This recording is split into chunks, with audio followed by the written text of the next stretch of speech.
Hey, welcome to the table. Today we're talking about Crown of Salt. Crown of Salt is a Mörg Borg adventure. Mörg Borg. It's always fun to say. It's a Mörg Borg adventure. The breadworm put together. Tania Herrero is the breadworm, and it's this adventure that they put together in this beautiful digest format, and it kind of takes you on this really interesting and perilous journey into a landscape that I did not know that I was going to kind of really fall in love with. The story is beautifully illustrated. It's very somber. You start off going to this place called Saltburg, and you kind of meet some people. You find out that there was sort of this church that was profaned by a king, and as you're exploring, because you go on an adventure. As you're exploring, you kind of come across some really interesting sort of caves. The landscape seems like it's covered in snow, but it's actually salt, and there's a lot of like weird geography, kind of ocean adjacent creatures that are happening. There's some really cool bat-like things that are dwellers that you encounter. There's a giant immortal lobster that very much reminds me of something that you would run into in Elden Ring.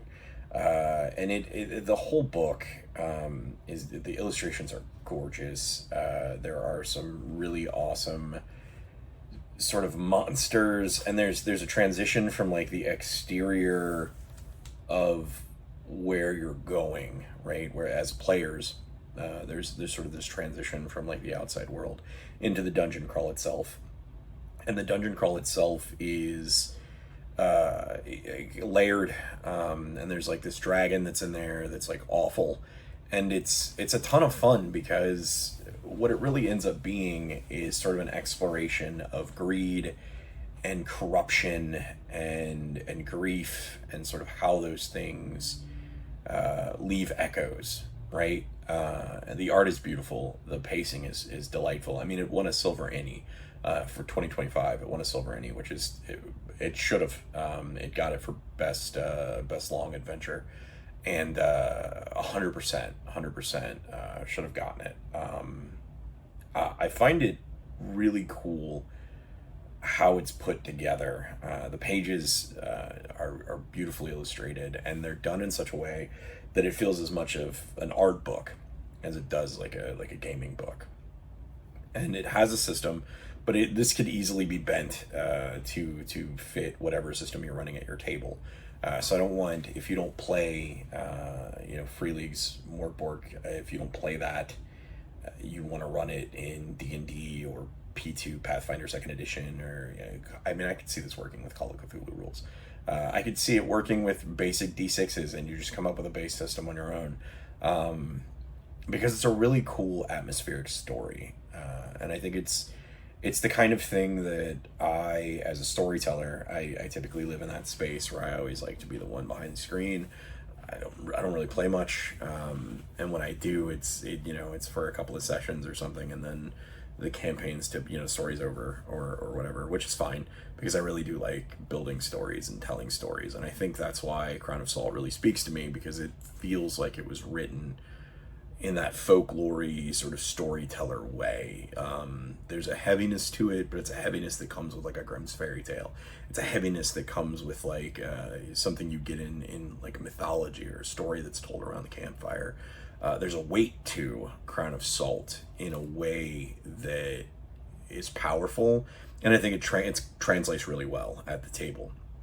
Dungeon crawling is awesome, sort of that movement into the dungeon that has been created. There's like the sound of the sea kind of lashing against rock that you can kind of constantly remind your players of. There's this sort of entropic pull, the salt, it's omnipresent. It's in your lungs, it's in your eyes, it gets in your wounds, it eats away at things. The sea and the brine is there, and it's ancient and it's foreboding, and that sort of weight, right, that heaviness that comes with this kind of setting is beautiful to me, because high adventure stuff is rad, right? It's wizards on waves with fireballs, and they're launching stuff, rogues doing a million backflips, and calling snipe shots. Like, all those things are awesome. It's tons of fun. I think great things to do with party. From a player's perspective, it's always cool to be, have your little star moments. Those are amazing, right? I feel great when a player gets that moment. They feel good about themselves. If you've got a really cool party that's gelling, they feel great in those moments where like everybody can kind of play off of each other. But there's also like there's room at the table to sort of explore the existential dread that can come in settings that are very much FromSoft adjacent, or the sort of the dying earth, right? Like, what does that feel? And Crown of Salt, I think, not only is the art, and I've said this like 5 or 6 times already, I feel like, not only is the art beautiful, everything is beautifully illustrated. I mean, because it is gorgeous work. But it's also just a really cool, quiet, creepy, heavy story. I mean, there's a freaking megalodon. It's awesome. There's some wonderful, the dragon is terrifying. The mythology that's baked in here is very cool. It feels very intentional, and it's economical. Like, the story itself is told in a way where I know that I can be long-winded. So there's a lot of stuff that's in here that I feel like as a storyteller I can build off of and extend moments and extend rooms. Like, when I'm running the game, there's a lot of stuff that I can grab onto and make it bigger. An entire session could be in 1 or 2 rooms. And sometimes my players really dig that because it gives them a chance to explore. They're role-playing, they're interacting with each other, and all of a sudden 4 hours are gone. You're like, what just happened? Oh, well, you guys spent 4 hours in a room and it's an awesome session.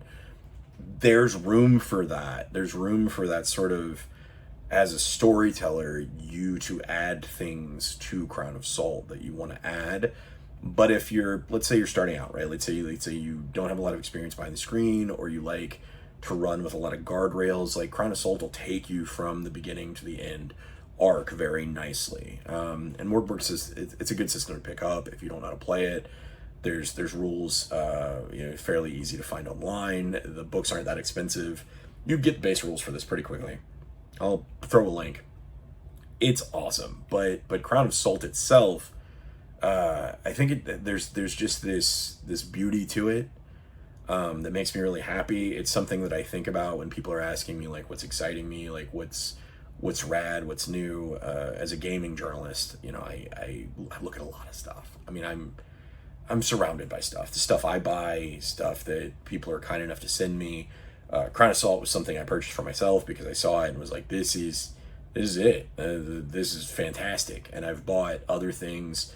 I actually don't think there's anything that the Breadworms put out that I haven't picked up at this point, and pre-ordered stuff that's Kickstartered and is crowdfunding or whatever, and I'm waiting for that stuff to come in. I mean, like, there's something to this that is powerful in a way that, like, as a game designer, as a game journalist, as somebody who loves gaming, right? Like, a lot of my life really revolves around the table, and Crown of Salt feels like one of those things that, like, I want everyone to be aware of. It makes me really happy. I feel like if you're into gaming and you're looking for something cool and exciting, like, you can find Crown of Salt and give it a read. It's beautiful, it's quick.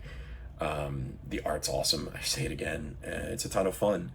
It makes me happy. I hope you find something that makes you happy today. Talk soon.